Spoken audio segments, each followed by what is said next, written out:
Assalamualaikum warahmatullahi wabarakatuh. Jadi kali ini saya akan menjelaskan tentang jenis-jenis peralatan di laboratorium.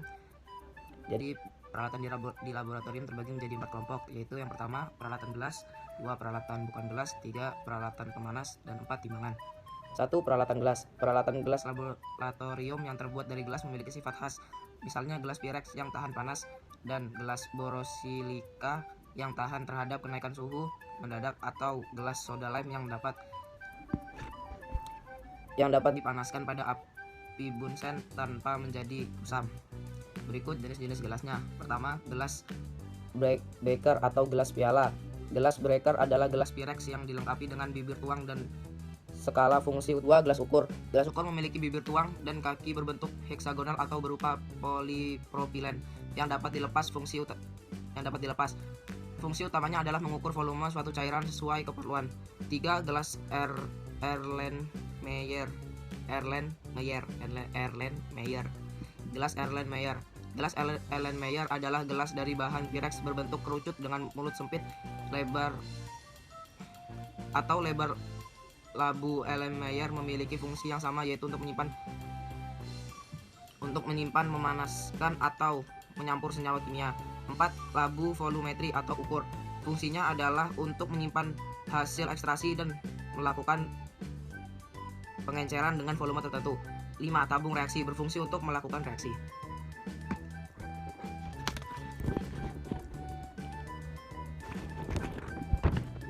atau menyimpan senyawa kimia. 6. Corong kaca. Fungsi untuk memproses penyaringan, membantu menuangkan cairan. 7. Corong pemisah. Untuk memisahkan komponen-komponen dalam suatu campuran antara dua fase pelarut dengan desitasi. 8. Cawan Petri atau Petri dish untuk wadah media kultur mikroba. 4. Labu didih untuk memanaskan cairan. 10.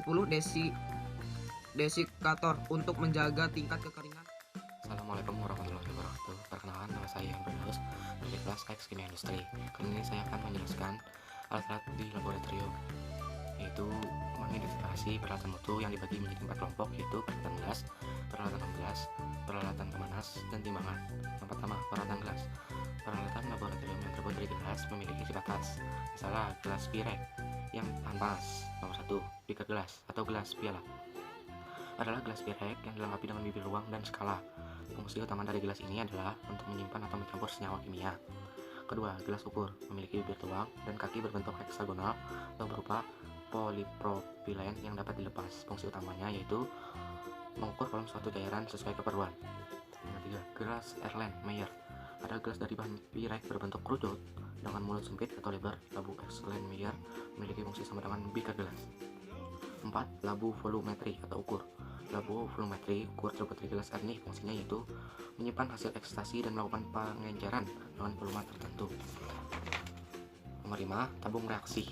Tabung reaksi terbuat dari gelas tahan panas, Pyrex atau borosilikat, dindingnya tipis hingga medium dan berbibir. Fungsinya untuk melakukan reaksi atau menyimpan senyawa kimia. Fungsi lain dari tabung reaksi ini adalah untuk menumbuhkan mikroba. Nomor 6. Corong kaca. Corong terbuat dari kaca bening, Pyrex, plastik, atau porselen. Gunaan corong kaca ini adalah untuk proses penyaringan dan membantu menuangkan cairan. Nomor 7. Corong pemisah. Digunakan dalam ekstraksi cair-cair untuk memisahkan komponen-komponen dalam suatu campuran antara dua hasil pelarut dengan densitas berbeda yang tak campur. 8. Cawan Petri atau Petri dish. Fungsinya untuk wadah media kultur mikroba. Cawan Petri terbuat dari Pyrex. Labu didih untuk memanaskan cairan. Desikator menjaga tingkat kekeringan bahan yang disimpan, dan desikator agar tidak menyerap air dari lingkungan. Bejana lonceng untuk percobaan tentang hubungan antara fotosintesis dengan respirasi hewan. Botol reaksi atau reagen menyimpan senyawa atau bahan reaksi. Yang kedua yaitu peralatan ukur. Pipet tetes menambahkan zat air dengan volume tertentu dan dengan meneteskannya. Yang kedua, pipet volume atau ukur untuk mengambil cairan dengan volume tertentu dengan ketelitian lebih tinggi. Buret mengukur volume suatu cairan yang dikeluarkan dengan tepat, dalam kurung titrasi. Ketiga, peralatan analisis. Pertama, termometer mengukur suhu atau ruangan. Pignometer membandingkan berjenis cair atau zat padat. Selinometer mengukur kadar garam yang terkandung dalam suatu larutan. Tritiderometer mengukur berat jenis pekatan air.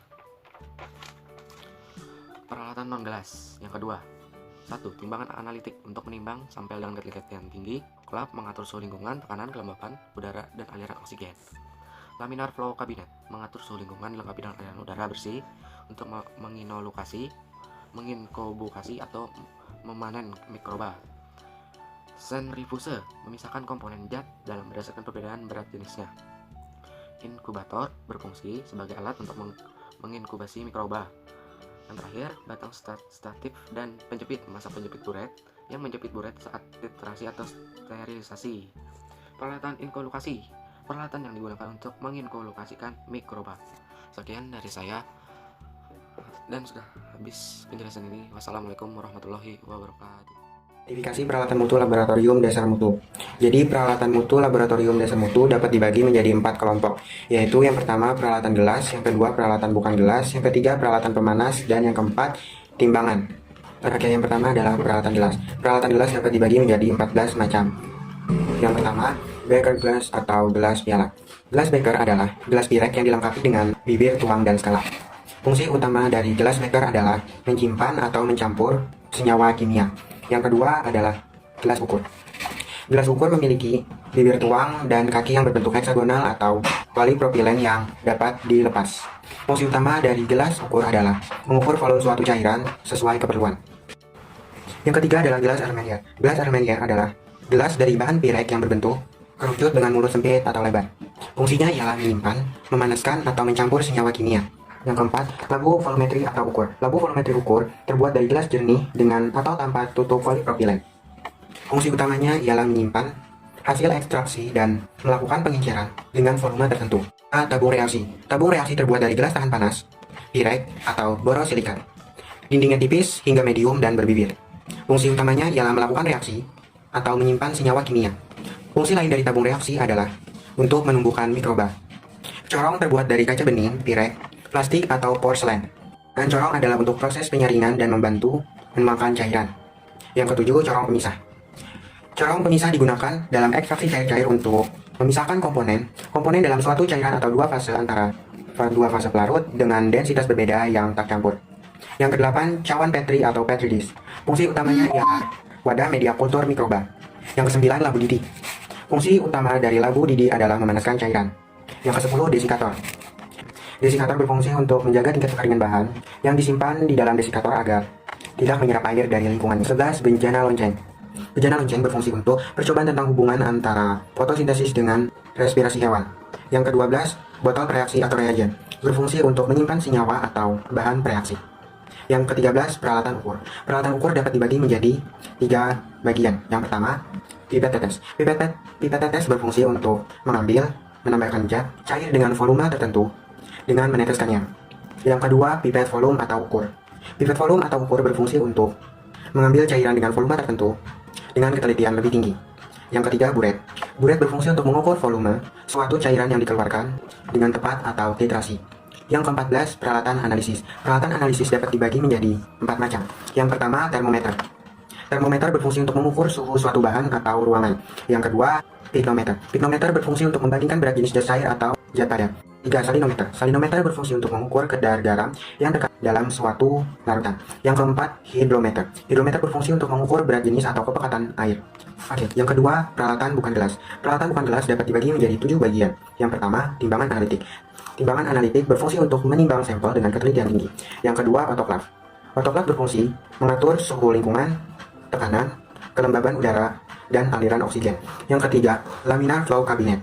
Laminar flow cabinet berfungsi untuk mengukur suhu lingkungan yang dilengkapi dengan aliran udara bersih untuk menginokulasi, menginkubasi, atau memanen mikroba.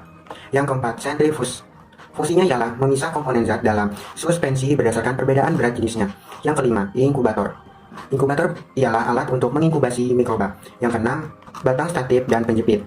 Fungsi dari batang statif dan penjepit ialah memasang penjepit buret yang menjepit buret saat titrasi atau sterilisasi. Yang ketujuh, peralatan inokulasi. Peralatan inokulasi digunakan untuk menginokulasi mikroba.